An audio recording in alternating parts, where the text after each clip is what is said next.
ओम नमः शिवाय मित्रों। आज का जो विषय है वो है प्रार्थना। प्रार्थना कैसे की जाए, प्रार्थना करते हुए किस बात का ख्याल हमें रखना है, ये जानना बहुत ज़रूरी है। हम लोग प्रार्थना करते हैं और ईश्वर प्रकृति हमारी सुनती है। कुछ लोगों की प्रार्थना बहुत जल्द ईश्वर तक, कुदरत तक पहुंचती है और फलीभूत हो जाती है। ऐसे लोगों को तो बहुत ख्याल रखना है कि वो प्रार्थना कैसे करें। मानो किसी ने धन की कामना की कि मुझे धन प्राप्त हो, मैं धनी बन जाऊं, और उसने ये प्रार्थना नहीं की कि वो धन किस प्रकार से आएगा, किस तरीके से आएगा,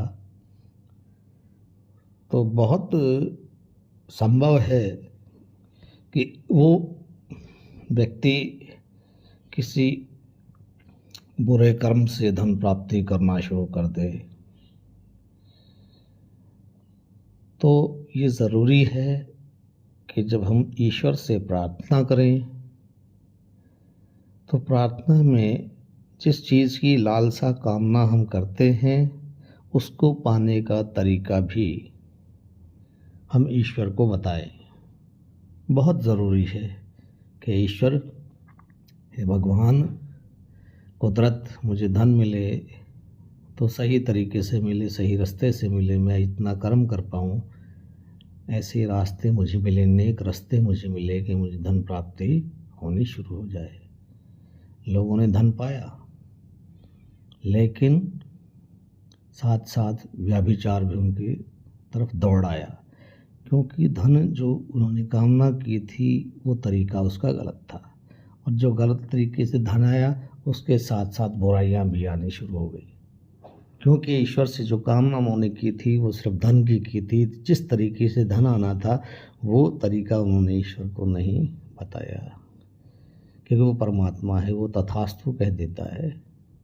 और कुछ लोगों की प्रार्थना, मैंने बताया कि इतना ज़्यादा उनमें ग्रेविटी होती है कि फ़ौरन उनकी प्रार्थनाएं स्वीकार हो जाती हैं। तो उन लोगों को विशेष तौर पर ख्याल रखना है कि वो किस प्रकार की प्रार्थना करें। प्रार्थना में सावधानियां बरतें, कॉशन होता है ना।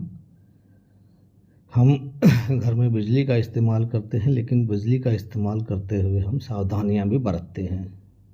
घर में गैस जलाते हैं तो गैस का इस्तेमाल करते हुए सावधानियां भी बरतते हैं। तो इसी प्रकार से हमें प्रार्थना करते हुए भी सावधानी बरतनी है। हमें प्यार मिले, प्रेम प्यार मिले, लेकिन किस तरीके से मिले, कैसे मिले, वो तरीका भी ईश्वर को बताना है। वरना आपको प्रेम मिल गया, प्रेमिका को प्रेमी मिल गया, या प्रेमी को प्रेमिका मिल गई, लेकिन वो तरीका वो ईश्वर को उन्होंने नहीं बताया, तो साथ साथ झगड़े भी आ गए, साथ साथ कोर्ट केसेस भी आ गए, साथ साथ पुलिस तलाक झगड़े भी आ गए,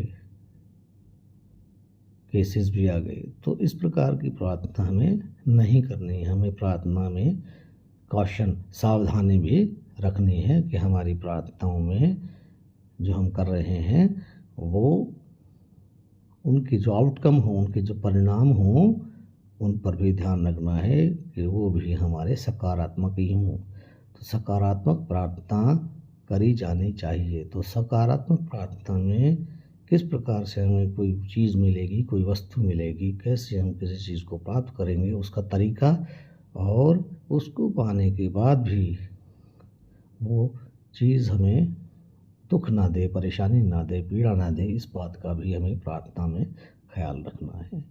तो तन, व्यक्ति, वस्तु, जिस चीज़ की भी कामना करें तो यही कामना करें कि हे ईश्वर, वो हमें सही, सच्चे, अच्छे तरीके से प्राप्त हो, ताकि उसके बैड इफ़ेक्ट्स, उसके बाद के दुष्प्रभावों से हम बचे रह सकें। दोस्तों, तो ये था सही तरीके की प्रार्थना। प्रार्थना हम सब करते हैं, लेकिन तरीका हमें मालूम होना चाहिए।